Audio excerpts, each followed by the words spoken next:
We just saw one of the wildest Raw episodes of the year. Locker room getting divided over CM Punk. I'm getting a deja vu on this one. It seemed like the New Day are finally breaking up. But you guys know that moment when you're suddenly okay with someone you really dislike because both of you hate someone else even more? Well, that's exactly what happened right here. They realized, wait, this dude ain't even here anymore and he's telling us what to do? We also have no idea who attacked Jey Uso, Seth Rollins, and CM Punk being the main suspects, and Drew McIntyre made his return. Oh, so it was Drew McIntyre's fault. Well, maybe that's what they want us to think. People lately have a very bad record when it comes to my predictions. I actually do appreciate that. Keep it coming, man. Wrestling is at its best when it keeps you guessing. So people smash like, subscribe, all of that nonsense, and let's get into it. So the show kicks off with CM Punk. He's excited over his Survivor Series victory, and he kinda revealed how Paul Heyman can help CM Punk. So basically, this whole favor is about CM Punk getting to WrestleMania. At least that's what he insinuated. I still don't necessarily understand how he can help CM Punk. I mean, he's not a general manager,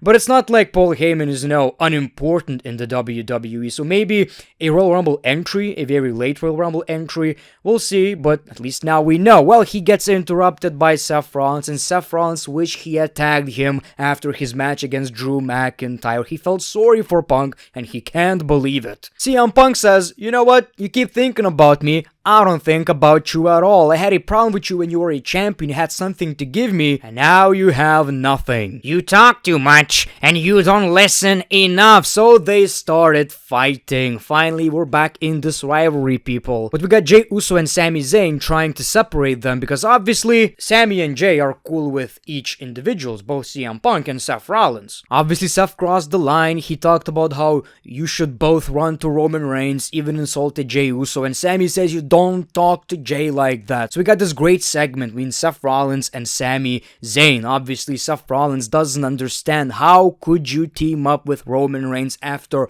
everything. Jey's family, what's your excuse? And how could you team with CM Punk? Obviously, Sami explained, I wanted you, but you declined. And CM Punk was happy to help, even though I did not want to tag with CM Punk. Again, Seth Rollins reminding Seth, how could you forget what we fought for? All this WrestleMania drama, and all of a sudden you're with Roman Reigns. You're very gullible, and if I'm being honest, you're kinda stupid. Sami Zayn challenges Seth Rollins to a match, and Seth Rollins accepts. So we got big drama. CM Punk dividing the locker room again.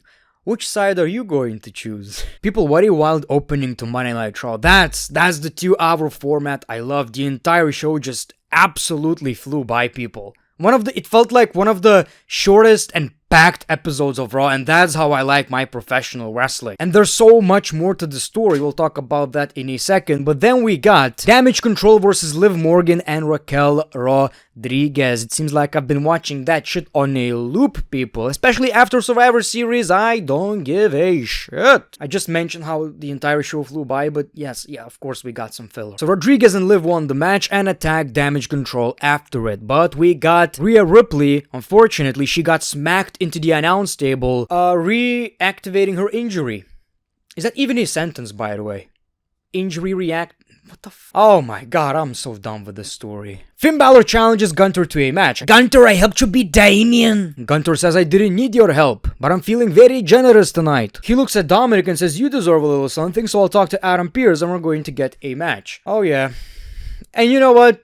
It is kind of fun watching Gunther throwing Dominic Mysterio around. We did get the match, and that's exactly what we saw. Gunther beating the living shit out of Dominic Mysterio. As you can expect, Gunther wins the match, but got attacked by Finn Balor, who told Dominic, just watch and learn. So far, no sight of Damian Priest, which is, at the end of the day, not super exciting anyway. Damian versus Balor, we saw that already. We don't care anymore. Like, the whole Judgment Day shit is so, used to be one of the biggest highlights of the show. Now it's just, Now, Finn Balor versus Gunther. It's pretty interesting. Both heels.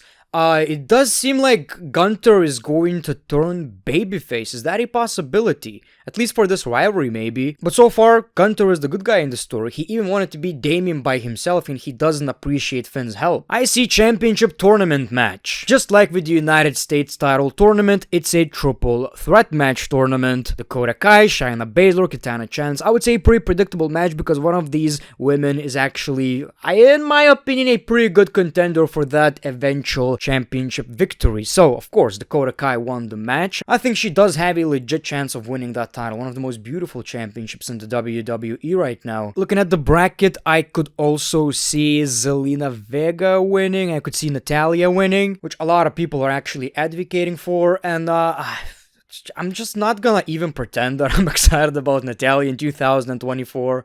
All respect, right? Respect. But like, let's be real right here. Let's be fucking real. It's time for the New Day's anniversary celebration. The New Day thanked all the fans, but then said this: "We don't want to disappoint you, but we have something to announce." Oh my god, they're breaking up. They finally did it. You know, it's finally time. No, it's not. Big E made his return, big ass pop, and he talked about how we can get through this, all these years, this friendship, this and that. And Xavier and Kofi started shitting on Big E, basically saying, "You left us, and we have to do this whole thing by ourselves." And they just started insulting Big E. I mean, Kofi is the babyface, right? Well, he wasn't in that episode. He started shitting on Big E, and they basically said, "We all know you ain't gonna return. This injury is permanent, so why don't you go back to your desk?" I was not expecting this. Like, man, I felt so sorry for Big E because it honestly felt like it really affected him, like not in kayfabe, right? So they basically bonded because they realized, you know what? Big E is the issue. Where were you when we actually needed you? Now when it's all falling apart, now you want to help? So this hatred for another man, I don't know how to explain that. It bonded them. Right? It was like, well, we can at least agree on that one. So it seems like the New Day is still here, but as heels. This led to the New Day turning heel. I can't believe we actually got that. Am I disappointed? Not necessarily. I mean, they're gonna break up eventually, I feel like. But New Day being heels, I feel like this could really reignite their careers. Finally something interesting again. I know this is all scripted programming and shit, but man, I felt so sorry for you. Holy shit, because a lot of it, like, him not coming back to the WWE, it's not just a part of the script. There's some reality to it, right? There's a big chance he's never coming back. Again, so unexpected. Didn't see that coming. I love that. Karrion Kross sent a message to Wyatt 6, and next week we are getting an 8-man tag team match. I wanted this on a pay-per-view, but we'll see. We'll see. Pretty excited about that. Karrion is a great promo, and I keep liking him every single week more and more. Someone beat up Jey Uso, and Sami Zayn right off the bat accused Seth Rollins. He does have a point. Who else had a problem with Jey Uso just about 30 minutes ago? We saw R-Truth versus Pete Dunne.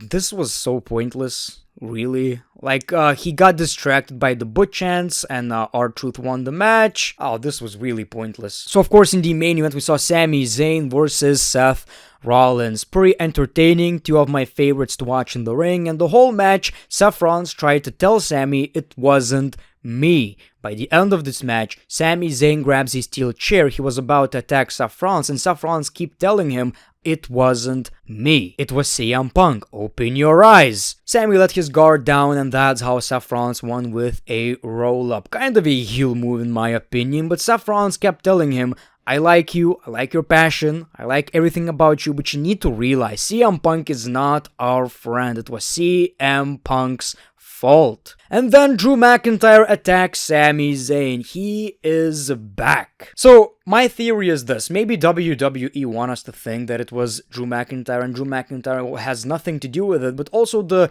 most obvious scenario is obviously Drew McIntyre coming after everybody who actually teamed up with CM Punk. And of course it was Jey Uso, now it's Sami Zayn, it's gonna be Seth Rollins. That is the most obvious scenario and most likely the case. We heard rumors about Wade Barrett versus Drew McIntyre, and that kind of fits in that scenario, because now he's going to attack everybody who helped CM Punk, you know, who are friends with CM Punk, and obviously Wade Barrett was someone who actually made a lot of, you know, positive comments about CM Punk, and Drew McIntyre already had a problem with that, so eventually it's gonna go down to Wade Barrett. But people, that was one of my favorite Raw episodes of the year. Again, I keep telling you how the entire show was great. Not necessarily, but you get the idea. These shows are so, you know, short, it kinda goes by. You get your Pete Dunne versus R-Truth moments, of course, but all in all, the storytelling was absolutely amazing. So thank you so much for watching this video. Appreciate your time. As always, about the great one, peace, love, and hugs. It's been a pleasure.